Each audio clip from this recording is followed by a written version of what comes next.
everybody, JC here with another T&I toy review. And for today's review, I'm going to be taking a look at the brand new Justice League movie 6-inch DC Comics Multiverse Cyborg figure from Mattel. Now this figure comes packaged in the same style packaging we've been seeing with all the Multiverse figures.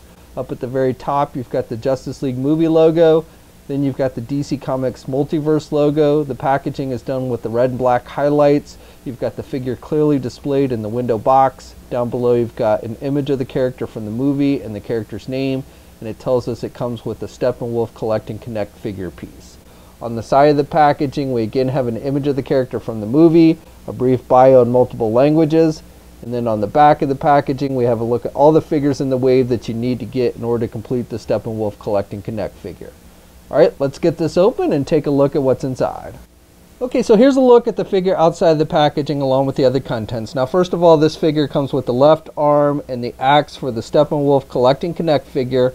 Now we'll be taking a look at Steppenwolf in its own review probably next week, so be sure to check back for that. And then finally the figure comes with this lower alternate arm piece, and this is done with a metallic silver, and you've got some blue there on both sides. And then you've got some doodads that stick out on the front. So I don't know if this is supposed to be like a blaster, maybe a sonic blaster, or maybe some kind of interface, maybe something he uses to interface with the mother boxes. I'm not entirely sure.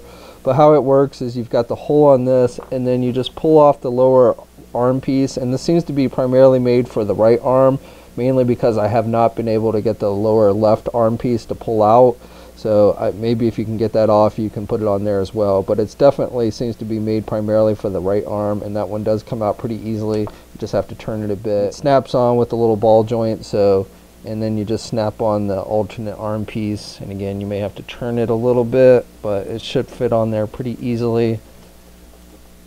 And seems to fit pretty well, nice and tight. And I like how the metallic silver does match the rest of the figure.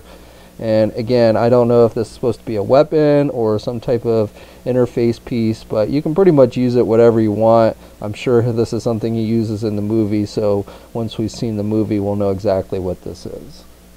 As for the figure itself, I think they've done a pretty nice job with this one. The face sculpt seems to be pretty decent. Now I'm not super familiar with the actor playing this character, so I can't say how closely it looks like the actor, but overall I think it looks decent, good skin tone. I like the way the eyes look.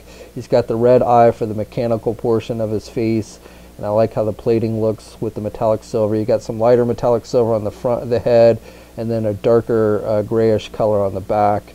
So I think that looks pretty good. And you've got that darker color on the back of his neck as well, and down his back and spine. And I like this line work on the armor, and you've got some red here. Again, you've got some red on the front, which I think looks pretty good.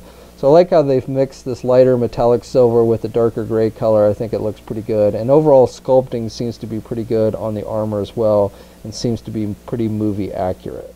Even with the legs, I think they've done a pretty good job with the sculpting. The armor pieces look like they're banged up, but that seems to be in keeping with how it appears in the movie. I don't know if that's supposed to be what it is, that the armor, this is used metal or something that's all banged up. But again, I think they've done a pretty good job overall of capturing the look of the character from the movie. So this figure stands just about 6.5 inches tall. Here's a comparison with the other Justice League Multiverse movie figures. Here's a comparison with the DC Multiverse Batman vs. Superman 6-inch figures. And just for one more comparison, here's a look at the DC Collectibles 6-inch scale DC Icon Cyborg figure. So for articulation, you can turn the head to the left and to the right. He's got a little bit of up and down movement with the head, and you can pivot it to the left and the right as well. Arms attached with your standard ball hinge joint at the shoulder, so you can get his arm out good. He's got good rotation with the arm. He's got a bicep swivel, single hinged elbow, so he can bend his elbow about that much, and then he's got rotation with the lower arm, but no wrist articulation. There's no midsection articulation. He does have a waist swivel though. Legs are attached with the side joints, so he can do the splits pretty good. He can get his leg forward that much, but really can't do his leg back very much. That's about as far back as you can get it. He does have a thigh swivel, only has a single hinged knee, so he can bend his knee about that much. Now the joints on the knee with this one are pretty sturdy, so I don't think you have to worry about them breaking on this one. And then you've got the hinges on the feet, so up and down movement with the feet, but no rotation and no ankle pivot, and 2 peg holes on the bottom of the feet. Okay, so that's my review. So overall I think this is a pretty decent figure. I like the sculpting detail. Paint applications seem to be pretty solid. The face sculpt looks decent. I like the alternate arm piece. And if you're a fan of this version of Cyborg, meaning the movie version, then I think this is one you'll definitely want to check out. Now this figure, along with the rest of the wave, has started to hit shelves. We'll have a full image gallery up at toynewseye.com. There'll be a link in the video description below. As always, leave a comment, let us know what you think. If you're so inclined, please like the video.